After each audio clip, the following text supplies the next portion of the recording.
it's Christina and we're talking test tips. Today we're going to talk about two commonly misunderstood concepts, commas and semicolons. All right, we've talked about the English section of the ACT and the writing language section of the SAT before, but today I want to get into some nitty-gritty specifics. We're going to talk about the basic rules for using commas and semicolons correctly. So, not to brag, but I could spend an hour talking about commas, but don't worry, I won't. We are only going to focus on the main rules that you need to know in order to do well on the SAT and the ACT, as well as improve the technical aspects of your everyday writing. So let's start with the semicolon. You only use a semicolon between two complete sentences, right? Two independent clauses. So let's look at a sample sentence. So it starts, a student studied efficiently and with great focus for her upcoming SAT test. Okay, so that's an independent clause, which means it's a complete sentence, so we could put a period here. This also means that we could get rid of the period and put a semicolon here, as long as what we put next is another independent clause or, right, something that could stand alone as a sentence. Something maybe like, her improved score reflected her diligent efforts. Okay, so is that it? Is a semicolon that simple? Yes, it must come between two independent clauses. Now, you could even take that first sentence, and we could use a semicolon and add a transition word like thus.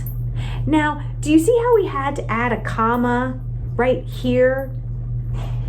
And then the rest of the sentence is the same as before. So you could even change that transition word to therefore, and you still need a comma. So it looks like the semicolon is pretty straightforward. A semicolon must come between two independent clauses, right? Or something that could stand alone as its own sentence. And we've already seen a use for the comma. A comma must follow a transition word. And this is actually true even if there is not a semicolon. So a transition word could be at the beginning of the sentence. In fact, her hard work brought much good fortune. Or you could have two commas if the transition word is in the middle, like, her hard work, in fact, brought much good fortune. So now I know that the reason people often have trouble with the comma is because it is a lot like the semicolon. So we can get confused. So let's look back at that first sentence. The student studied efficiently and with great focus for her upcoming SAT test. So now let's add a comma and. Okay, so now that we have our comma and, what must follow has to also be an independent clause just like we had before with the semicolon. And so now we have another comma rule. A comma is used before for and nor, but, or, yet, so when separating two independent clauses. So some people remember this list of conjunctions with the mnemonic device fanboys, where each of those letters stand for the different conjunctions. So F stands for, A for and so forth. Now, did you notice that with all of these examples, some of the words were red and some are green? Well, this is to help you identify the subjects and the verbs. Wait, if we put a comma here, and then her improved score reflected her diligent efforts. Wait a minute. Is that correct? No! Sometimes it can be hard to see, so let's get rid of those extra words. Okay, so here is the subject, student. We actually have two verbs, studied and improved, We do not have two independent clauses, so we do not need a comma. So a very important comma rule is that a comma is not used before, say, and, but, or when you have one subject and two verbs. Another important rule is when you start a sentence with a dependent clause,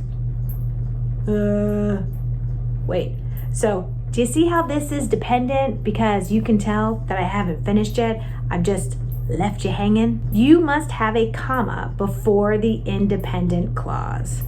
Now that is better. All right, a comma is used before a dependent clause and must be followed by an independent clause. Whew. We are cooking now, guys. All right, so there's one last rule that I want to go over. Let's look at this sentence. You can often write a sentence that has many commas. Okay, we have a clear subject and a verb, and this stands alone, so we know we have a complete sentence. And do you notice that there's no comma with that? All right, let's see. Comma and. Okay, that means we have to add another independent clause. The sentence can be perfectly correct. There doesn't seem to be that many commas. Let's add a non-essential clause or a parenthetical clause. Comma, even without meaning to, comma. Okay, well, all you need to know about this kind of clause is that you can take it out of the sentence and the sentence is still complete. So let's try it again. Comma, despite all these commas. Okay, so do you see how you might be asked to figure out where is the beginning or the end of such a clause, and then you have to put commas around it? I mean, look at this. This is some kind of sentence.